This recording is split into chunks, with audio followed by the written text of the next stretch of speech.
A storm does not always arrive with clouds. Sometimes it comes as a phone call. One late night in Ouagadougou, the stillness of the presidential palace was shattered by a voice from afar. Benjamin Netanyahu, not in the language of diplomacy but in the blunt tone of ultimatum, delivered a message to the young president of Burkina Faso. 48 hours. Step down, restore suspended mining contracts worth billions, reopen security cooperation. A nation was given a deadline, as if its sovereignty could be reduced to a timer. The weight of this demand was not only political, it was existential. In those ticking seconds, a question hung in the air. Would Burkina Faso surrender its dignity to the arithmetic of global powers, or would it stand, fragile yet unbroken? At the center of this storm stood Ibrahim Traoré, a man whose youth was painted as inexperience, yet whose single word of defiance, never, would resonate far beyond his borders. Stay with us. This is more than a headline. It is a turning point history will remember. Subscribe and keep walking with us. Midnight in Ouagadougou was no longer calm. The ultimatum had arrived, 48 hours to dismantle the will of a nation.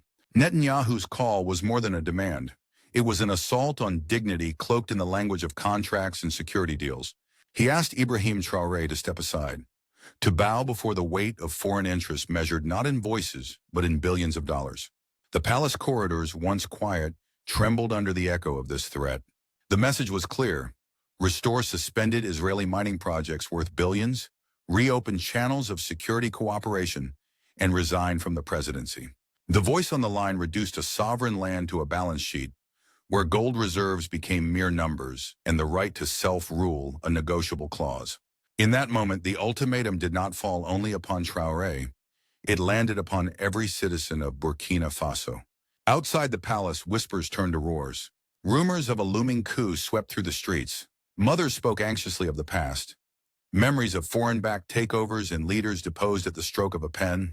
Students spoke fiercely of the future, raising questions that could no longer be ignored. Was Africa condemned to live under recurring ultimatums, each dressed in new costumes but always echoing the same demand? Submission? Soon the ultimatum shifted from words to action. The theater of shadows began. Banking systems flickered and failed. ATMs spat out errors. Millions of dollars in transactions vanished into the void. Shops closed, markets froze, and traders whispered of an invisible war. Panic spread like wildfire. People queued at banks only to find frozen accounts. Families depending on remittances found their lifelines severed overnight. And then came the darkness. Power grids trembled under cyber attacks. Whole neighborhoods plunged into sudden blackouts. Radio channels distorted with strange interruptions. Television screens flickered with static. It was not war with tanks and rifles, but war of silence, of paralysis, of invisible strikes. The people of Ouagadougou looked up at the sky, asking if their sovereignty could withstand a battle fought on screens and servers rather than streets. Foreign media capitalized on the moment. Reports declared the president already finished, his resignation imminent, his government collapsing. On social networks, slickly edited videos circulated, portraying Traoré as isolated and defeated. Financial analysts speculated about a crumbling economy, pointing to currency reserves barely $2 billion strong. The narrative was crafted to break morale before the deadline even expired. But inside the heart of Burkina Faso, a different narrative began to form. Citizens did not scatter in fear. They gathered in defiance. Crowds swelled in Ouagadougou's squares, chanting into the night air, "We choose Traoré, not Tel Aviv." Their voices were unpolished but unshakable. For a nation where many survive on less than $3 a day, this show of loyalty was immeasurable. Wealth once defined in foreign currencies was redefined as conviction. The ultimatum meant to weaken had ignited. It transformed silence into chance, fear into defiance, and fragility into unity. The young leader, stripped of nuclear weapons or vast armies, found his arsenal in the simple act of refusal. The clock ticked, yet with every passing hour the ultimatum lost its sting and became a measure of endurance. Still, the shadow war was far from over. Each glitch in the banking system reminded citizens of their vulnerability. Each power outage whispered of external hands manipulating the nation's lifelines. The cost was real, an estimated $50 million lost in 2 days of halted trade, frozen remittances, and broken trust in digital infrastructure. Sovereignty came at a price. And yet, amid the chaos, a question pulsed through the streets, through the palace halls and across Africa itself. Could the refusal of one man and the courage of one nation stand as a warning to all foreign powers who still see Africa as a vault of resources to be unlocked? The clock was still ticking. The ultimatum was still looming. But what would happen when those 48 hours reached their final second? The countdown tightened. Each passing hour carried the weight of history. Silence could have meant surrender. But in the midst of this pressure, Ibrahim Traoré chose a single word that resounded far beyond his palace walls: never. That declaration was not simply defiance. It was a rupture, a refusal to let sovereignty be auctioned to the highest bidder. For his supporters, it was a torch. For his opponents, a provocation. On the streets of Ouagadougou, the response was immediate. Thousands poured out, not with weapons, but with banners and chants. Students marched shoulder to shoulder with elders who remembered past struggles against colonial masters. Mothers carried children on their backs, singing songs of resilience. At night, the air vibrated with one resounding chorus: "We choose Traoré, not Tel Aviv." The ultimatum meant to isolate him instead amplified his bond with the people. Beyond Burkina Faso's borders, the echoes spread. In Bamako, Niamey, and in N'Djamena, whispers turned to warnings. Communities scarred by decades of foreign interventions saw the ultimatum as a dangerous precedent. If Burkina Faso could be dictated to today, who would be next tomorrow? Mali? Niger? Chad? The ultimatum became more than a bilateral clash. It was a continental alarm. Meanwhile, new players stepped onto the stage. From Venezuela came a symbolic promise: political asylum if the storm grew unbearable. It was a reminder that even across oceans, the struggle for independence resonates. From Tehran, offers of cyber defense arrived, not tanks but firewalls promising to shield the nation's fragile digital arteries. Moscow signaled its willingness to dispatch military advisors, adding a layer of deterrence. Beijing extended an open hand, offering hundreds of millions in loans and infrastructure support, a lifeline for a country whose GDP barely touched $20 billion. Every gesture carried conditions, yet together they formed a protective circle. Burkina Faso, once painted as alone, now stood at the center of a multipolar chessboard. The ultimatum, instead of shrinking its space, expanded its alliances. But as support grew, so did the battle for perception. Western media doubled down, framing Traoré as reckless, a leader gambling with his nation's future. Fake reports of his resignation spread like wildfire. Financial markets trembled. Analysts speculated whether Burkina Faso's reserves could withstand the storm. On Wall Street, traders began pricing instability into contracts measured in dollars per ounce of gold, per barrel of oil. The battle was no longer only about sovereignty, it was about narrative. Yet Burkina Faso did not fold. Across Africa, volunteers organized what they called the Firewall of Dignity. Young engineers, activists, and students dissected false videos, frame by frame, exposing manipulation. Hashtags of solidarity flooded global networks. In Lagos, Nairobi, and Johannesburg, teach-ins were live-streamed, turning disinformation into a lesson in digital sovereignty. Africa, often painted as passive, was rewriting the playbook of resistance in real time. Inside the palace, advisors braced for the worst. They knew that each cyberstrike, each frozen account, was meant to break morale. But they also recognized a paradox. The more the ultimatum pressed, the more resilient the people became. Sovereignty, once an abstract principle, had become tangible. Something lived daily in the queues outside banks, in the chants on the streets, in the glow of phones used to spread counter-narratives. As the 48 hours neared their climax, the world watched intently. Would Traoré's defiance collapse under the weight of economic sabotage and foreign pressure? Or would this young president, armed with nothing more than conviction and alliances, transform an ultimatum into a turning point? The clock ticked louder. Midnight approached. The answer was still suspended in the silence of history. When the echoes of chants subsided and the adrenaline of defiance gave way to daily life, the price of resistance revealed itself. The 48 hours of cyber war had left scars deeper than silence and flickering screens. Banks remained unstable for days. Remittances, the lifeline of nearly $400 million a year, froze, leaving families without access to funds sent from abroad. Market stalls sat empty, goods rotting as trade halted. The invisible war had struck the most visible part of Burkina Faso, its people. In the dim light of powerless streets, stories multiplied. A mother in Ouagadougou, unable to buy medicine for her child because her remittance card no longer worked.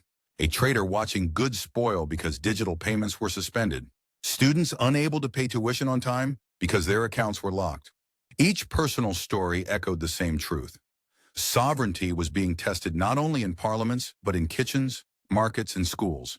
Yet instead of submission, a surprising strength emerged. Communities adapted. Neighbors pooled resources. Local associations distributed food and candles. Markets reopened with barter systems. And online, the firewall of dignity continued its work, proving that even in the age of high-tech warfare, resilience can be built with low-tech solidarity. Still, the political dimension was unavoidable. Within the palace, Traoré's team debated strategy. Was resistance sustainable when the economy bled millions each day? Could refusal itself serve as a weapon stronger than arms? It was here that the phrase Ibrahim Traoré coup began circulating, not in the sense of a military overthrow, but as a symbolic coup against the logic of submission. The young president had inverted the narrative. Instead of being toppled, he turned the ultimatum into a stage on which Africa's sovereignty performed before the watching world. Internationally, the ripple effects were sharp. Some African governments, while cautious, recognized that the fall of Traoré would set a precedent for external control across the continent. Mali, Niger, and Chad, already fragile, knew they might be next in line. The African Union for once moved swiftly, condemning external interference in a rare unified voice. Though words alone could not shield Burkina Faso, they marked an important shift. Sovereignty had become a continental cause. Within Burkina Faso, political discourse hardened. Opposition figures, wary of chaos, warned of the dangers of defying global powers. But on the streets, the support for Traoré surged. What began as a protest against a foreign ultimatum became a broader movement for dignity. Citizens who had never spoken of politics before now debated sovereignty in cafes, classrooms, and markets. It was as if the nation itself had been politicized by the ultimatum, awakened to its own agency. Yet challenges multiplied. The cost of imported goods soared. Fuel shortages strained transportation. International investors whispered about risk premiums, signaling a future where every deal with Burkina Faso might carry added costs. Even allies like Beijing and Moscow offered support, not without strings attached. Traoré walked a narrow road between dependence and independence, alliances and autonomy. But for many, the memory of those 2 days outweighed the hardships. The simple fact that the government had not fallen, that the president still stood, was celebrated as a victory greater than gold or currency reserves. It proved a paradox that even the poorest could hold leverage against the richest if they refused to bow. The real test, however, lingered. Could this unity, born of crisis, endure in calmer times? Or would fatigue and scarcity erode the solidarity forged in fire? The ultimatum had ended, but the struggle for sovereignty was far from over. As dusk fell once more on Ouagadougou, the city carried both wounds and pride. Families still queued for remittances, traders still counted losses, yet a new conviction pulsed beneath the hardship. Burkina Faso had shown the world that dignity cannot be traded like a commodity. The ultimatum meant to break them had instead hardened them. And now across Africa, leaders and citizens alike asked, was this only the survival of one government, or the birth of a continental movement that would never again accept dictates from abroad? The ultimatum did not remain confined to Ouagadougou's streets. Its tremors reached far beyond Burkina Faso, unsettling boardrooms in Paris, policy circles in Washington, and editorial pages across Africa. What began as a bilateral clash had become a test case for the future of international order. The African Union was among the first to respond. In an unusually strong statement, it condemned external attempts at forced regime change, framing the ultimatum as a violation of sovereignty. For an institution often accused of silence, the declaration was remarkable, a collective recognition that what happened in Burkina Faso could easily happen elsewhere. Mali, Niger, and Chad, already under strain, quietly signaled support. Stability mattered, but submission carried its own hidden cost. In Europe, reactions were fractured. Some officials in Brussels and Paris worried aloud about contagion.